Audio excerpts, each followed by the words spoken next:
அடுத்த ப்ரோமோ என்னன்னு பார்க்கலாம். இன்றைக்கி எபிசோட் வந்து எல்லோரும் கண்டிப்பாக பார்த்துருப்பீங்க. கண்டிப்பாக பார்க்கும்போதே தெரிஞ்சிருக்கும். விஜயோட ரியாக்ஷனும் சரி, எக்ஸ்ப்ரெஷனும் சரி, இன்றைக்கி எபிசோடில் கொஞ்சம் டல்லாக தான் கொண்டு வந்திருந்தாங்க.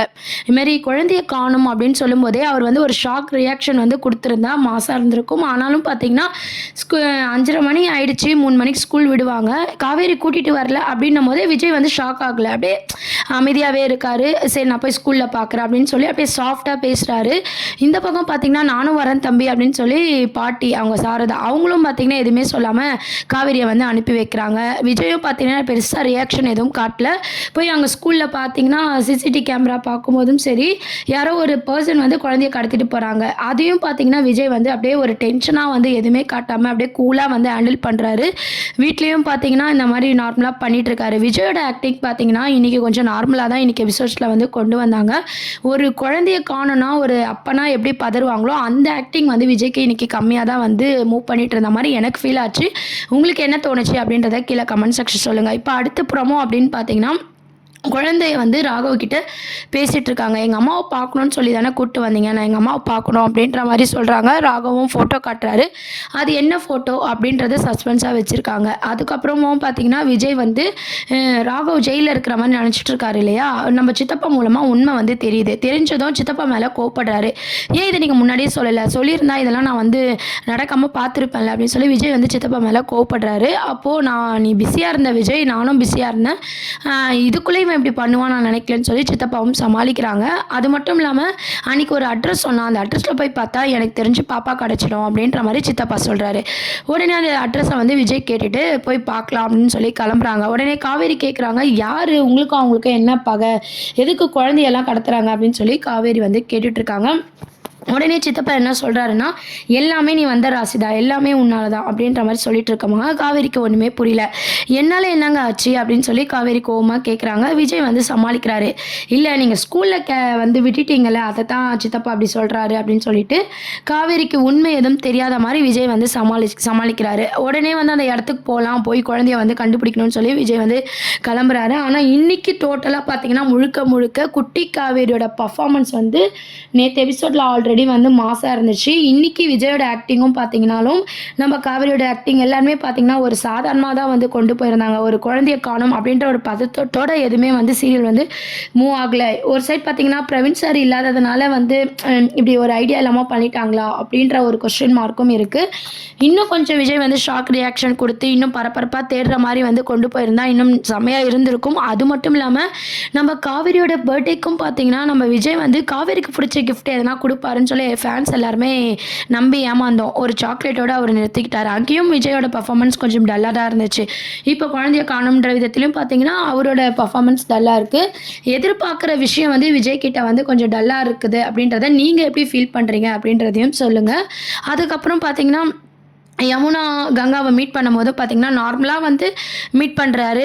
நம்ம பர்த்டே செலிப்ரேஷனும் பார்த்திங்கன்னா விஜயோட பங்கு அங்கே எதுவுமே இல்லை. காவேரியோட பர்த்டே செலிப்ரேஷன் ஃபஸ்ட்டு பார்த்திங்கன்னா விஜயோட பர்த்டேக்கு காவேரி ஒரு பர்ஃபார்மன்ஸ் கொடுத்தாங்க இல்லையா, அந்த மூமெண்ட்டோட இந்த மூமெண்ட்டை கம்பேர் பண்ணி பார்க்கும்போதே தெரியும் கதையில் ஒன்றுமே இல்லை அப்படின்னு சொல்லிட்டு. ஒரு குழந்தைய கடத்தியிருக்காங்க, அதுக்கான மூமெண்ட்டே வந்து விஜய்கிட்ட இல்லை. அந்த மாதிரியான எபிசோட்ஸை கொண்டு போயிருந்தாங்க. விஜயும் காவேரியும் பார்த்திங்கன்னா மாசாக வந்து நடிப்பாங்க, எல்லாருக்குமே தெரியும். ஆக்ஷனும் சரி, பர்ஃபார்மன்ஸும் சரி, எமோஷ்னலும் சரி, ஃபைட் சீன் எல்லாமே விஜய் வந்து செம்மையாக பர்ஃபார்மன்ஸ் பண்ணுவார். காவேரியும் செம்மையாக பர்ஃபார்மன்ஸ் பண்ணுவாங்க. ஆனால் இன்றைக்கி பார்த்திங்கன்னா குழந்தைய காணாமல் போன விதத்தில் வந்து கொஞ்சம் டல்லாக வந்து விஜயோட பர்ஃபார்மன்ஸ் இருந்த மாதிரி தோணுச்சு. அதுக்கப்புறம் வந்து குழந்தைய தேடி போகிறாங்க. அங்கே பார்த்திங்கன்னா ராகவ் வந்து இருக்கிறாரு. ராகவ் வந்து பிடிச்சி கேட்டு சண்டை போட்டு நம்ம விஜய் கேட்கும்போது பார்த்திங்கன்னா அவர் சிரிக்கிறாரு. சிரிச்சுட்டு நான் வந்து குழந்தைய பண்ணுற அளவுக்கு கெட்டவன் இல்லை அப்படின்ற மாதிரி சொல்கிறேன். அப்புறம் சண்டைலாம் போட்டு குழந்தைய எப்படியும் விஜய் வந்து காப்பாற்றிடுறாரு. ஆனால் குழந்தைகிட்ட நம்ம ராகவ் வந்து என்ன சொல்லி வச்சுருக்காங்க அப்படின்றது ஒரு சஸ்பென்ஸ் இருக்குது. ஏன்னா அம்மாவை காட்டுறேன் அப்படின்னு சொல்லி தான் அந்த குழந்தைய வந்து ராகவ் கூப்பிட்டு போனார். ஆனால் ஒரு ஃபோட்டோ காட்டுறாரு. அம்மாவை காவேரின்னு சொல்லிட்டாங்களா, இல்லை அங்கே ஒரு சஸ்பென்ஸ் வச்சுருக்காங்களா அப்படின்றதெல்லாம் வெயிட் பண்ணி பார்க்க வேண்டியது இருக்குது. இப்போது ஆல்ரெடி சொன்ன மாதிரி தான் விஜய் வந்து ஃபைட் சீன்லாம் போட்டு குட்டி காவேரி அங்கே வந்து கூப்பிட்டு போயிட்டாங்க. இதுக்கப்புறம் ராகவை சும்மா விட்டால் அது சரி வராது அப்படின்ற மாதிரி விஜயும் யோசிச்சு போலீஸில் கம்ப்ளைண்ட் கொடுக்கலான்னு யோசிக்கிறாங்க. காவேரியை வீட்டில் விடும்போது பார்த்திங்கன்னா சாரதா கிட்டேயும் குழந்தைய வந்து மீட்டாச்சு அப்படின்ற உண்மையை சொல்லும்போது அப்போ தான் சாரதா வந்து குழந்தைய குழந்தைய வந்து பேத்திக்கு அடிச்சிட்டாங்கன்னு சந்தோஷப்பட போகிறாங்க. இருந்தாலும் பார்த்திங்கன்னா எல்லாரோட பர்ஃபார்மன்ஸும் கொஞ்சம் டல்லாக தான் மூவ் பண்ணிகிட்டு இருக்காங்க. இதுக்கப்புறம் என்ன ஆக போகுது அப்படின்றதெல்லாம் வெயிட் பண்ணி தான் பார்க்க வேண்டியது இருக்குது. அதுக்கப்புறம் நம்ம சாரதா அம்மா கிட்ட வந்து காவேரி கேட்குறாங்க, அந்த பசுபதி யார், ராகவ் யார், அவங்க சித்தப்பா கூட எல்லாம் நம்மளால் வந்ததுன்ற மாதிரி சொல்கிறாங்க. எனக்கு ஒன்றுமே புரியல, எனக்கு உண்மையே சொல்லுங்கன்ற மாதிரி கேட்குறாங்க. அவங்களும் பார்த்தீங்கன்னா காவேரிக்கு எதனா ஆயிடும்னு சொல்லி மறைக்கிறாங்க. ஸோ அதனால் ஒன்றும் இல்லடி அப்படின்ற மாதிரி சமாளிச்சுட்டு இருக்காங்க. குழந்தைய வந்து காமிச்சிட்டு காவேரியை விட்டுட்டு விஜய் வந்து அவர் வீட்டுக்கு போகும்போது பார்த்தீங்கன்னா குழந்தை கிடச்சிட்டான்னு சொல்லி எல்லாரும் சந்தோஷப்பட்டாலும், இதுக்கப்புறம் நீ காவேரி கூட சேர வேண்டாம், காவேரி வீட்டுக்கு குழந்தை போக வேணாம் அப்படின்ற மாதிரி எல்லாருமே வந்து விஜய்க்கு அட்வைஸ் பண்ணுறாங்க. ஏன்னு பார்த்தீங்கன்னா 5 வருஷமாக எந்த பிரச்சனையுமே இல்லை. இப்போ காவேரி வந்ததுக்கப்புறம் குழந்தை வந்து காணாமல் போகுது, இன்னும் பசுபதி ராகவால் தொடர்ந்து விஜய்க்கு பிரச்சனை வரும் அப்படின்னு சொல்லிட்டு இதுக்கப்புறம் காவேரி இங்கே வர வேணாம், நீயும் காவேரியை பார்க்க போக தேவையில்லை அப்படின்ற மாதிரி எல்லாரும் சொல்லிட்டு இருக்காங்க. இதை கேட்ட விஜய் வந்து ரொம்பவே கோவப்படுறாரு. இதுக்கும் அதுக்கும் எந்த சம்மந்தமும் இல்லை. ஒரு பிரச்சனை வருதுன்னா அதுலேருந்து நம்ம தான் பார்த்துக்கணுமே தவிர அதை பார்த்து ஓடக்கூடாது, நான் பார்த்துக்கிறேன் அப்படின்னு சொல்லிட்டு விஜய் வந்து மேலே போய்ட்றாரு. குழந்தைய கூட்டிகிட்டு மேலே போய்ட்றாரு. சித்தப்பா மேலேயும் ரொம்ப கோவமாக பேசிட்டு போய்ட்றாரு. சித்தப்பா என்ன யோசிக்கிறாருன்னா, இப்படியே விட்டால் குழந்தைக்கும் விஜய்க்கும் தான் ஆபத்து, நம்ம போய் சாரதா கிட்ட பேசலான்னு சொல்லிட்டு அவர் எப்பவும் போல் பார்த்தீங்கன்னா யாருமே இல்லாத டைமில் நம்ம காவிரியோட அம்மா சாரதாவை பார்த்து பேச போகிறாரு.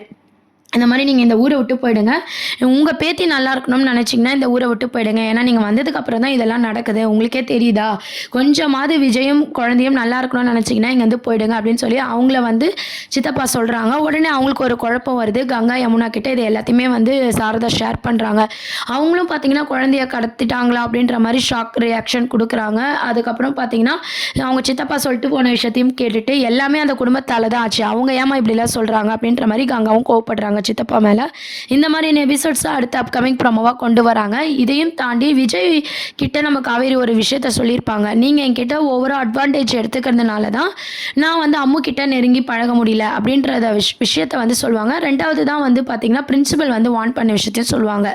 ஸோ இதெல்லாம் பார்த்திங்கன்னா விஜய் வந்து நைட்டில் யோசிக்க போகிறாரு. யோசித்து பார்த்துட்டு இதுக்கப்புறம் நம்ம காவேரியை வந்து டிஸ்டர்ப் பண்ணக்கூடாது, கொஞ்சம் டிஸ்டன்ஸ் மெயின்டைன் பண்ணால் தான் அம்மு கிட்ட வந்து காவேரி க்ளோஸாக பழக முடியும் அப்படின்ற விதத்தை வந்து நம்ம விஜய் வந்து புரிஞ்சுக்கிட்டு இதுக்கப்புறம் காவேரி கிட்ட டிஸ்டன்ஸ் வந்து விஜய் மெயின்டைன் பண்ண போகிறாரு. அதுக்கப்புறம் இது வந்து காவேரி ரொம்ப ஃபீல் பண்ணி இது மூலமாக தான் நம்ம காவேரிக்கு விஜய் மேலே லவ் வர மாதிரி ட்ராக்கை வந்து கொண்டு வர போகிறாங்க.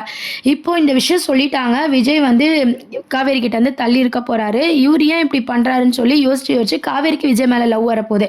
இந்த ட்ராக் தான் அடுத்த அப்கமிங் ப்ரோமோவாக கொண்டு வராங்க. நடுவில் பார்த்தீங்கன்னா ராகவோட பர்ஃபார்மன்ஸும் வந்து அங்கங்கே கொஞ்சம் சொதப்புற மாதிரி வந்து பர்ஃபார்மன்ஸ் வச்சு, ஏன்னா வில்லன் இல்லைனா போர் அடிக்கும் இல்லையா, ஸோ அதனால் ராகவோட பர்ஃபார்மன்ஸும் வச்சுருப்பாங்க. ராகவை பார்த்தா ஒரு வில்லன் மாதிரி ஃபீல் ஆகலை. இருந்தாலும் பசுபதியை ஏன் காட்டல, குமரனை ஏன் காட்டல, நிவின் ஏன் எபிசோட்ஸில் வந்து காணாமல் போயிடுறாரு அடிக்கடி அப்படின்ற விஷயமே புரியாத மாதிரி கதையை வந்து மூவ் பண்ணிகிட்டு இருக்காங்க.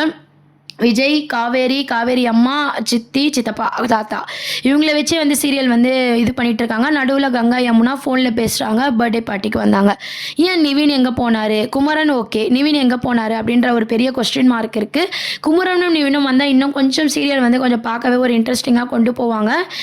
பசுபதியும் என்ன ஆனார் அப்படின்றதும் தெரியல. பார்த்தீங்கன்னா ராகவ வச்சே கதையை வந்து மூவ் பண்ணிகிட்டு இருக்காங்க. அடுத்த ட்ராக் அப்படின்னு பார்த்தீங்கன்னா காவேரிக்கு விஜய் மேலே ஒரு லவ் ட்ராக் தான் கொண்டு வர போகிறாங்க. இதெல்லாம் தான் அடுத்த அப்கமிங் ப்ரோமோவாக இருக்குது. உங்களில் எத்தனை பேருக்கு மகாநதி சீரியல் ரொம்ப பிடிச்சிருக்கு அப்படின்றத கீழே மறக்காமல் கமெண்ட் செக்ஷன் சொல்லி சேனலை மறக்காமல் சப்ஸ்கிரைப் பண்ணுங்கள். தேங்க்யூ.